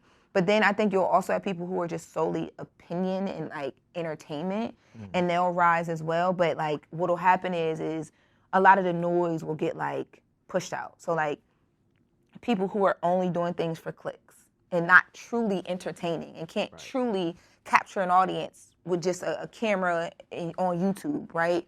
Eventually you're gonna get tired of seeing old boys set up every run-in he got with a celebrity because he need his moment. It's like, yo, it's corny after a while. But what'll happen is you're gonna run into somebody like a Kai Cenat who naturally, you just wanna watch him. It's just entertaining. He turns his camera on. People like to be around him. It's just genuine, and he's rising to the top. Like, which that's something I appreciate about you. One, because of how much love you showed us during the Kai Cenat Mafiathon stream. Of course. But also, like, I feel like you've been a really great voice on the Breakfast Club for the streamers. You know what I'm saying? Like, obviously, you've been the one to, at least that I've noticed, that has vocally, like, shown the most love and support to them in that realm as well, you know? I think the show in general, because like I know like Charlamagne is a huge fan of the streamers and like talks about it a lot. I haven't seen that much, so I was. I think the room in general is like that, but if you think about it, it's because all of us are like what I'm talking about. Like everybody, like Envy, Jess, Charlamagne are like very non-conventional. Outside talent. the box. They're so outside the box, right? But they've gotten to a space where you trust what they have to say and all of the things because they're just being who they are for real. Yeah. So you can't, like, it doesn't matter where you take them, you're going to get what you get. And they see that in the streamers, and, like, we all talk about it a lot because it's hard to ignore. And I think today, like, one of the things that I always talk about with people is, like, what does a real star or, like, not even a celebrity, but like, I mean, real stardom look like today? People have conversations about NBA YoungBoy and like, he's like he's the one. He's right, but him and Playboy Cardi are the ones. But there are people from other generations, like when that whole Michael Jackson conversation comes up, they're like, y'all don't understand what a star is. And I'm like, we might not understand it to that realm, but this is what we got. You know what I mean? Yeah. Like seeing Cardi B go shut down the Bronx, seeing Kai shut down, what was that, Times Square? When Kai Cenat came to, remember he came to He did, oh my God, no, I think it was Washington Square. Okay. Seeing him come in, all them people come out just because he said online he was going to be there. Like, this is the closest thing we have in our room. We're not going to get another Michael Jackson. That's just like, we all know, we always know that. But what is our, like, what are we going to be saying to our kids? Oh, y'all will never get another. Like, what would that be for us? Bad Bunny, The Weeknd, Kai Cenat. Off the top of my dome, those are the three I think about. I think about that all the time. I don't know. I can't even answer that. Right. But I think about that all the time because for me, I'm not just trying to like, at one point I just like, I just want to be famous and I want to be like the model. Now I'm like, no, I want to like impact generations of people in a way that like this thing lives forever with or without me. And like, facts. You know what I mean? Yeah. And how do you achieve that in such a popcorn situation? And that's why I'm always looking around like, who are the stars and what are they doing? How are they living? How are they carrying themselves? Like, I want to emulate that. Like the Kais or like the artists or like in what way? I mean, like the Beyonces, like the Beyonces, Jay-Z's, like, and doing what they do is like, because I think about the fact too that like a lot of those celebrities from that era of like, there's a mystery to them. Like real celebrities. Yeah, there's a mystique to them, right? Yeah. How do you do what we do? Where like we got all these cameras and we streaming and we live and we this and we that, but like you keep that little mystique and you're so talented at the same time and like you also have the, I think those type of people have the room to mess up and be like, oh, tomorrow's another day because the substance is there. Yeah, people are always going to keep listening to the music no matter what. You know what I'm saying? But what does that look like for us? For us, like in our careers or just like for our who we deem as superstars? Both. Oh, both. Okay. In our careers, it's like, what is that? Like, what is your mystique? I don't know. I feel like I've been this last year. It's funny because last night I was literally watching my IG stories from a year ago, and I was like, I was posting so fucking much. Why? And I've always been a person like that too. I don't do it as much anymore. Yeah, I barely post now. I only post things that are like important now, like or like if it's like a picture of something that relates to something we got going on, like that's all I post now. Like I don't really care to post just to post anymore. I feel like that kind of like is like that mystique. I don't know. I'm not gonna even say that I have like some mystique to me because I feel like I'm not there yet. I feel like I haven't reached like that level of like I guess GOAT media type of status where I feel like I would have that. But I feel like for like the Weeknds and the Bad Bunnies and the Kais, like I see it, I get it, I understand. Like I think like in a media sense, like Kai is on that level. I think in a music sense, like the Weeknd and Bad Bunny are like the biggest artists in the world. I can't think of anybody bigger than them. But they come from, I'm talking about like, because they're like a different age bracket. So like how we talked about the NBA YoungBoys. They're in our age bracket. Yeah, but like, I'm thinking about it like, our age range kind of has that, like, we still remember what that was like with certain people. We remember Michael Jackson. Yeah. Or even if you don't remember him, like, fully, you remember the craze around him. Yeah. Or you also remember a time where, like, ain't nobody running up on Jay-Z with no damn camera. Today, somebody would literally see him. And I don't mean, like, paparazzi and stuff like that, because it's always been a thing. I mean, like, iPhone camera, somebody just trying to get their shit off for TikTok will run up on Jay-Z. Like, are you crazy? Yeah, but, like, that's the era we live in of, like, people are just doing things for moments. Of course. So it's so different for us. And because it's so different, I just, not to take you on a rabbit hole, but I think about that all the time. No, yeah. I think about, like, the Ariana Grande situation that just happened. Oh, the Cynthia Erivo. Yeah, with a crazy guy jumped over the thing and tackled her. Like that, like, Ariana, to me, also, Ariana's another one, actually, that I would say is, like, kind of up there in terms of, like, fame level. Definitely. Like her, The Weeknd. I feel like I was just thinking Beyonce, of course. But yeah, people do a lot of things for content. I mean, that crazy guy literally posted a video saying he was about to meet Ariana Grande. So he already knew what he was doing. You know what I'm saying? Off. Yeah, he's off. You can see in the eyes. He got no life in those eyes. Anyway, moving. I forgot we were talking about journalism. We went down this. Oh, like I think you were asking me what is the new journalist versus old journalist. But really, there's not like a. I mean, the answer is just like it's out of the box. Very much so out of the box. It's so out of the box. It's very unhinged, which is a little dangerous right now. Extremely dangerous. Yeah, but I think, like I was saying, what's going to happen is the cream of the crop is going to rise, and it'll be unhinged, and it'll be out of the box because you'll have to be to disrupt. But there will be a sense of responsibility and, like, real business built behind. I just want to be a part of that. Yeah. The when the dust settles. Yeah. You know what I'm saying? Or, like, the dust don't settle. We keep the dust kicking up, but, like, we're able to sustain. Because I feel like with a TMZ, there's never, like, a dust settling around them. Like, they always got you, like, you know what I mean? But it's real business and real responsibility behind that brand, regardless if you support how they go about it or not. Yeah. So I think we're going to have to figure that out because now, people get to the point where, like, they're going to sue you. I ain't gonna lie, I like kicking up the dust. Kicking up the dust is fun. I don't mind it. I don't mind it at all. But then you can't get mad when you go viral. I don't be mad about it. Like, don't get me wrong. I don't be mad about it. I be knowing when things going to, like, hit. You know what I mean? I think it's just learning how to make sure that, like, I just want my intention to be felt. And sometimes people are not going to get your intention because they don't know you. Right. So I'm having to coach myself in real time through, like, girl, just get off your phone because some people don't know you. You know when I feel like that happened for you with, like, the Loren, like, the Nicki stuff? Oh, child. Like that, I feel like I didn't even mind that because at that point I've been called boring for so long. At that point, for real, yeah. This was like a thing before that. But that's why when she did it, like I talked about this on my podcast. You guys can go check it out. That was one of the episodes I watched. Yeah, when she did it, I'm like, oh, you've been tuned in because they were calling me Boring Loren in 2023, like when I was guest hosting because I was so different than like they were used to like Jess and like all these off the wall people and.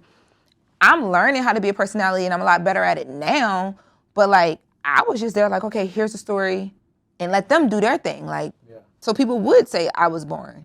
So when she said that, I was like, oh, hey, Nicki girl, like you've been watching? Wow, that's crazy. Like people don't think I like Nicki Minaj. I don't know why, but I'm a Nicki Minaj. Who's not a Nicki Minaj fan? Right. So for her to say that, I'm like, oh, she be watching the show. Did you feel a way being a Nicki Minaj fan? Like what? Like upset? Like, I don't know. No, I was just like, oh, like, you mentioning me? Cool, just spell my name right. That was it. Because in case people, they're going to screenshot this, put this in the blogs. Of course. Just spell my name right so the people know where to find me at. Because if they're trying to see how boring I am or I am not, I want them to know very easily how to get to me. Right. That was it. But no, I wasn't upset. The only thing I get upset about is the Nicki Minaj fans because... Yes, you did. I remember you mentioned that. I wrote it down. You said after a certain age, you should not be idolizing celebrities. These people be like 65 in my comments. 65? Or they look like it. Y'all, life has done a thing. Oh, my God. But my point is like it gets to a certain point where it's like, it's a little weird that you're that much of a fan of someone that like I forget what I covered last, but people was like, your profiles can be found online. Not no more. Everything's removed from me now. But like numbers, old email, old addresses, all that. They was calling my mom crib, like the Nicki Minaj fans. Call them. And I'm like, see, stuff like that, I just had to tell my mom, like, yo, stop answering the phone. But I'm like, I don't want to ever see any of y'all in person because stuff like that it just frustrates me that like this stuff can happen online and there's no consequence for people. Yeah. For stuff like that. Because it's like, in real life, you cross a certain line, you calling my mom, you saying that. Not like we gotta see each other at this point. Yeah. And that's my thing with the online thing too. Even when I get hate from other places, I'm like, I just want to see you in person. And even with like the bag fuel guys, like that's how that interview came about. Because Really? Okay. yeah, because I had saw an interview they did with Mouse Jones, and they were like, yeah, we think Loren scared to come up here because we. So I'm like, okay, well, I'm gonna run into them and be like, why am I scared? So I saw them at Angie's Summer Barbecue. I walked up and I'm like, yo, what's up? What am I scared of? And they like, whoa. And I'm like, no, I just want to know because like I think people will say things and think that you're not gonna run into them. And it wasn't like they were like dragging me or nothing like that. It was just like, don't put that out there. Like, why would I be scared to come and sit and do an interview? I do interviews all day long. Like, what am I scared of? Yeah. But like, you're not ever gonna see these people in real life. So it's a moot point. put your phone down and just go back to work, Loren. But on a more positive note, the Ebony 100 Gala, you got honored as a media maven at Ebony's Power 100 Gala. Mm-hmm. And I know that was really special for you too because you got to meet a bunch of like your peers and your peers, your codes. What was that whole experience like? And I think that's another point to what we were talking about before, where it's like that should have been a moment where I feel like you should have been like, yes, this is like. I will say I did, like, because even with like the amount of days I was in LA, I'm normally like, I'm a fly in, fly right back out. I don't want to not be in studio for the show. Facts. Even though I was broadcasting from LA every day.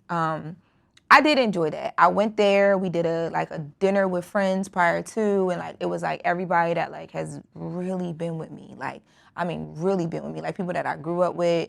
You know, like just being able to be back there in like such different circumstances than the last time they saw me. We got to take it all in, and then we did the gala. I enjoyed the gala. I got drunk. I had a good time. I was working a little bit, but I didn't. That was one moment where I was like, I want to enjoy this. You like, can't not help yourself, huh?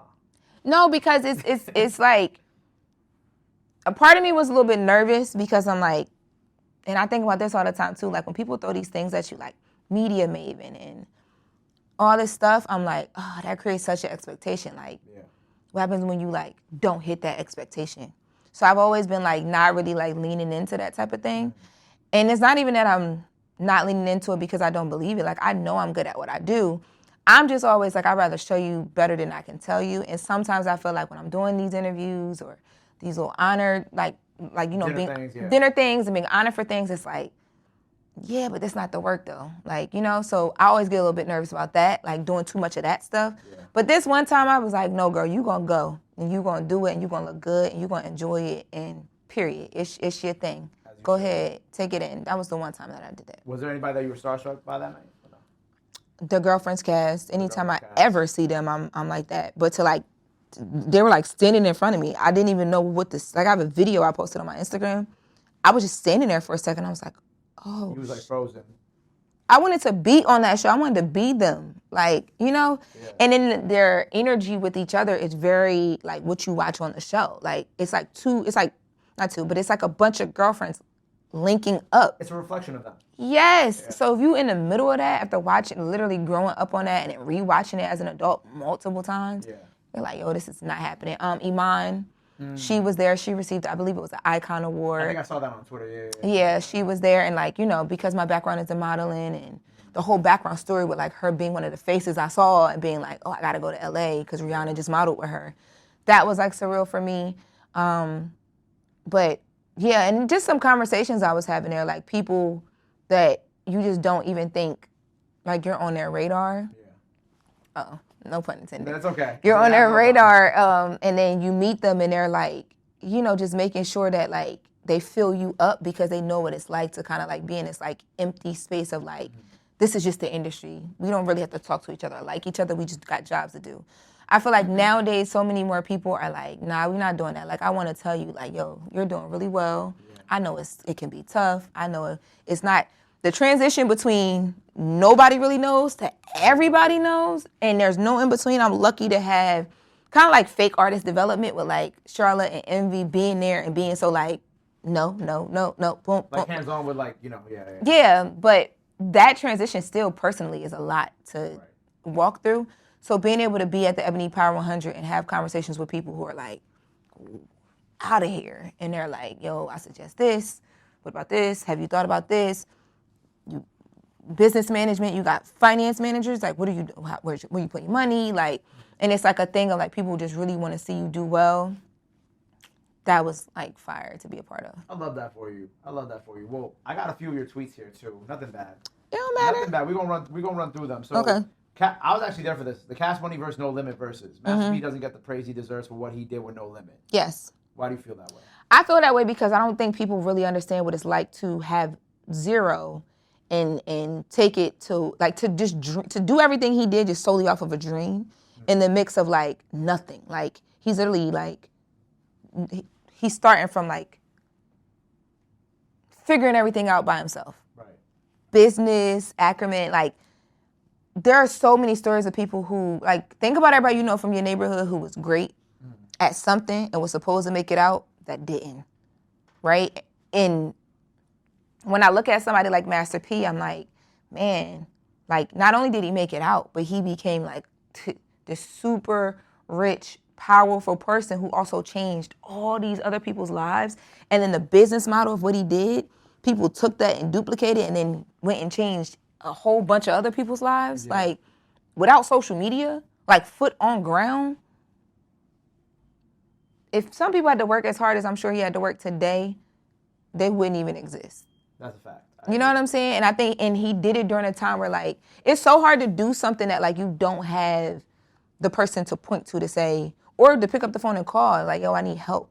Like, I'm trying to figure this out. Him, you know, notoriously turning down deals and stuff like that because he knew his worth. And it's like, being that smart happens, but like to act on it, I don't think people really understand how many generations of people. I think people understand it now-ish, but I do think that there is still a whole. I think he's owed a lot more, like personally. Like he deserves more. Yes, yeah. And I don't even know what that more would be. Whether it's like just people saying it to him often or like what it would be. I just know going from 0 to 100 isn't easy today, so I can't imagine being Master P when he was doing it and then all the success he had. And not even just success then. He is still Master P. Like, he can't just walk around today. Yeah. That's another thing, too, is like, people have reached this level of success. How many of them are relevant today, though? That's a good point. And living well today, in good health, in good business. You know what I'm saying? Like, that don't just... That's not like that's not a one-off. That's somebody who really applied themselves, really learned from every situation, really wanted to make something happen, and been consistent for decades. Like, I'm 33 years old. My whole life, Master P has been Master P. You know what I'm saying? Like, so for me, I just think, I don't know.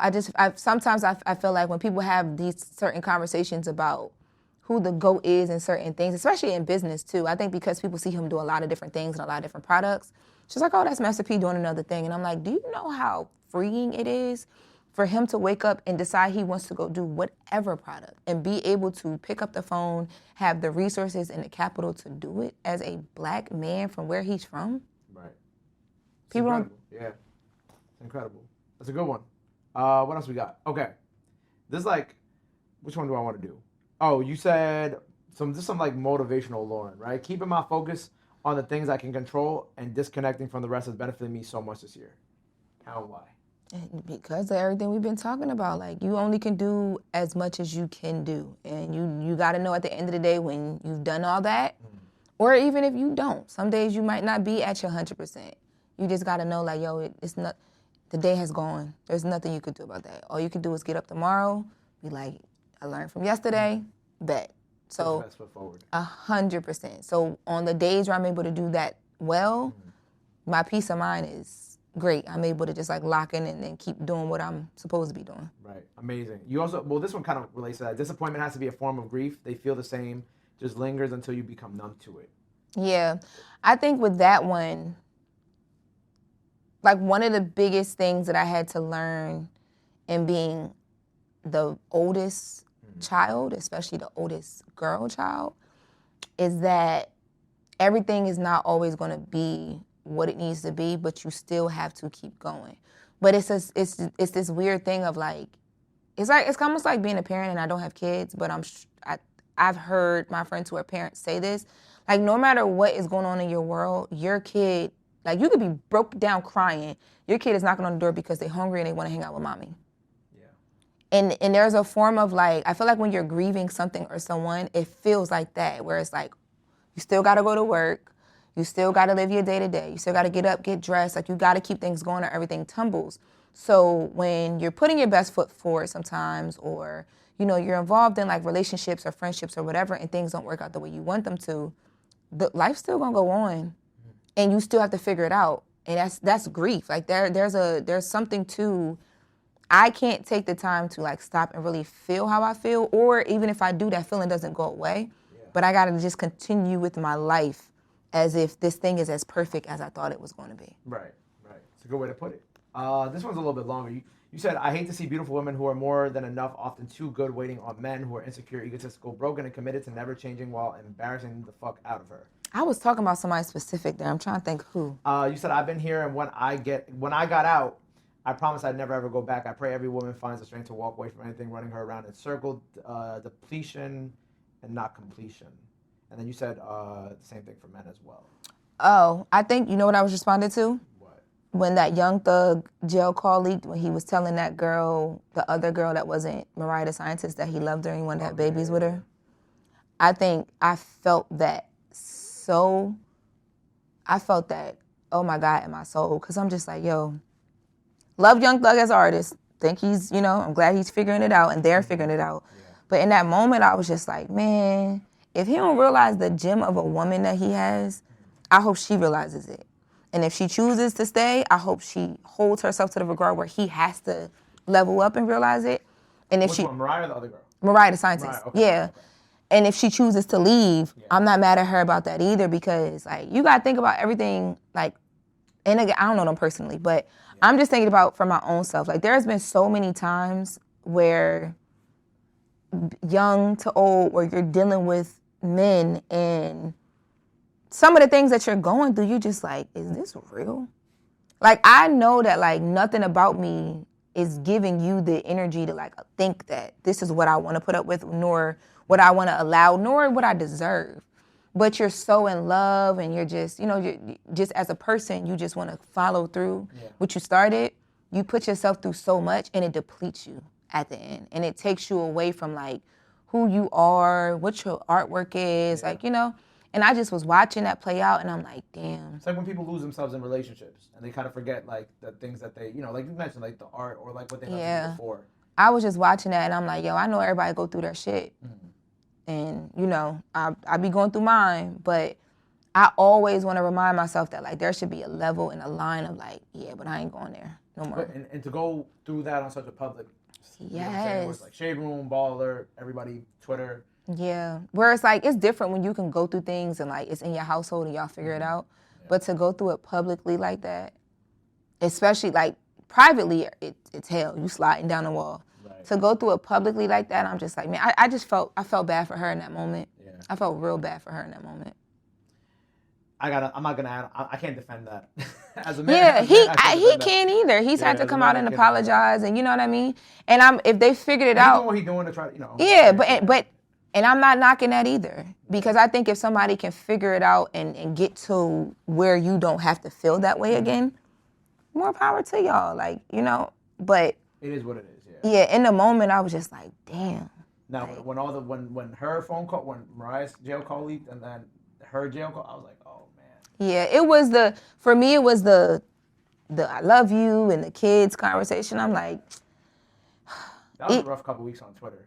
Because it just kept going. Every day there was another call that got leaked. Especially for her. And I know when people locked up, they say whatever. Right, because they're bored. Jail talk is jail talk. Everybody in their feelings when they locked up and they need somebody. But I just was like, man, I pray for her.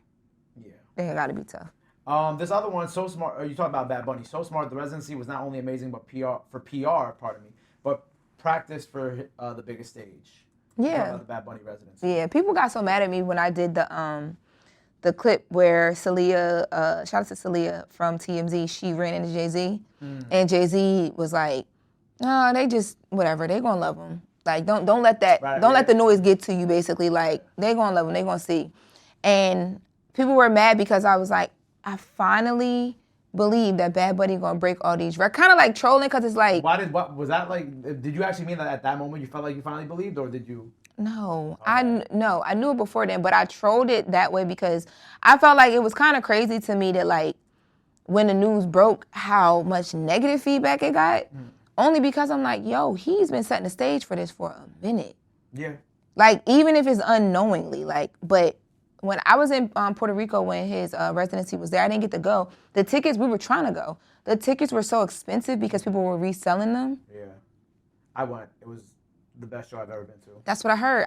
We were literally with people who, like, flew in just for it. Like, and, like, running into people that were having conversations. And I'm hearing about all the money it's bringing. And I'm like, yo, this is fire. Like, I think but no, guys, I was gonna say, but then it takes, people are so caught up in celebrity, it takes a Jay-Z to say that for people to be like, oh. So I had trolled it like that. People were like, she is an idiot. It doesn't make any sense. And I'm like, y'all, I've been telling y'all for a long time that Bad Bunny knows what he's doing and he's really smart and this is gonna be epic. But whatever. I don't think there's any other artist on this planet that could. Well, maybe, but in their home country in one location, 30-something dates, like it's like unheard of. To be honest with you, I think a lot of us who weren't fully, because y'all know Bad Bunny, but like I know him from like a pop culture standpoint of like records he's broken, you know. Because like Kendall, I'm from like a Puerto Rican perspective. You know what I'm saying? It's like we know. Yeah. But a lot of people outside, like, you know. I know how big he is because of just news and media and like that type of thing. Yeah. But it's so different for y'all. I still think when I say that to say when the Super Bowl happens, even though we can predict because he's done all these numbers everywhere else, I still think there's going to be like a wave of like reckoning that like we don't understand. Like us as people who like weren't super locked into Bad Bunny before he became this big cultural phenomena don't understand yet. Like the Latin, like the way that Latin music. I mean, Latin music already takes up like the bulk of like the charts, right? Well, not charts, but like the percentage of like the industry right now. Like it's been growing year over year. Yeah. But I think after the Super Bowl, you're gonna see something. You're gonna see like a shift that is like completely has never happened before. Something, and it's going to be, of course, on a major scale because everything he's done is on a major scale. But yeah, I think there's going to be something that happens where we're like, yeah, shit. Like what can you do at that point? You know what I'm saying? I don't think they can do nothing now. Yeah. Like he is out of here. Yeah. You know what I mean? But I don't know what it will be. But I think we still don't. For those of us who like met him like later in his fame, we can't fathom a lot of it. Yeah, I mean, when I started listening, like 2017, 2018, so like I've seen the build up. You know what I'm saying? Like I literally lived my entire 20s through the build up.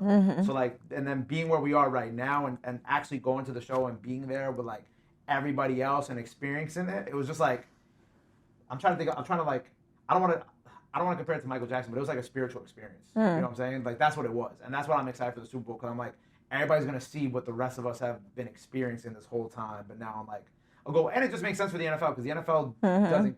They care about America, but they don't really care about America anymore. If you know what I mean? Like they're doing the games in London, they're doing the games in Brazil. Like they know that the money is outside of America. That's where they want to go with it. So I think the last person I felt like that about was Meek because being from Delaware, I knew of him before like the masses did. Yeah. Or even like a P&B Rock. Like I remember the first time I was in LA and I heard P&B Rock's song in like a hookah bar and I was like, oh shit, like y'all playing him over here now? Like, but it's because you have been connected to them for a really long time. Yeah. P&B Rock was actually the first big artist I ever interviewed.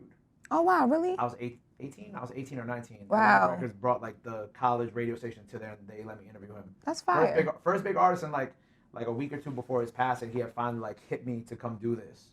So like that shit, I love P&B, man. P&B was special. So sad. Yeah, but what do we have coming up for you? What do we have to look forward to? What do we have going? Like the latest with Loren Lorosa daily on the Breakfast Club. So every morning I'm getting your day started, and then I give you a little evening snack on the podcast side of things. I really want people to tap into my YouTube channel, Loren Lorosa TV. We literally vlog everything, so y'all get day in the lives over there. The podcast visuals are there as well too, exclusively, and there's a lot more coming. So make sure you subscribe over there. What is there anything? I feel like Oh, yeah. Oh, that came you out. did the Tamron? Yeah, Tamron Hall. It came out already, right? Yeah, the Tamron Hall show is out. If you guys are watching this, y'all can watch that on the Tamron Hall YouTube channel. I don't know. I mean, by the time when this is out, I don't know what will be. I don't be knowing. It's like 2-3 weeks, probably. I don't be knowing day to day sometimes. I know, it's not me neither. It's okay. Yeah, like I just, people will hit me and I'll be like, where I gotta be? Cool, I'm coming. Yeah, but I think those are the biggest things, and keep looking out. I tell people turn your post notifications on for me when it comes to social media, because, we do the stories and the breaking of the stories and the conversations over there. Across social, Loren Lorosa everywhere. Yeah, that's pretty much it. Things come as they come, and I keep y'all updated in the latest. So I love it. Well, make sure you go check out the podcast on the Black. Thank you so much again for coming here today. I appreciate it. Thanks for having me. Me and Lauren been trying to set this up. Literally, this is like a month. My life went haywire. I had to move. It was all this stuff happening. No, and then I was traveling. And I was in D.C., Vegas, Miami, but we finally made this happen. So Gabe getting money, y'all. No, she's my rich friend. Gabe gets who? You. Please. Gabe getting money. Okay, he be out. All right, I'm happy for you though. I really am. I think your platform and what you're doing on the radar, to me, is like what I love to see. Like for creators, like you create it, it's yours, and then it gets to the point where like people literally can't get around you. Exactly. Like it's not the little engine that could. It's like big engine. Stop playing with us. I appreciate that. Thank you so much. Of course. Thank you for having me. And I can't wait to watch more of the, now that we're getting on the YouTube. Yes, yes. And be on me. If you be like, well, Loren, why didn't you tell me? I need, send the critiques from all of I'm going to watch it. I'm going to be like, why didn't you do this X, Y, and Z on your YouTube page? I'm here for it. It's just me and the team be figuring it out as we go. So yes, Loren Lorosa TV on YouTube. Make sure you guys subscribe. Well, there you have it. Make sure you go follow her. Go watch her YouTube. Go sub to her YouTube. Go show her some love. Go show her some support. Love is free. Support is free. I already knew that. Till next time, the Frequency with Gabe P. Loren Lorosa. We out.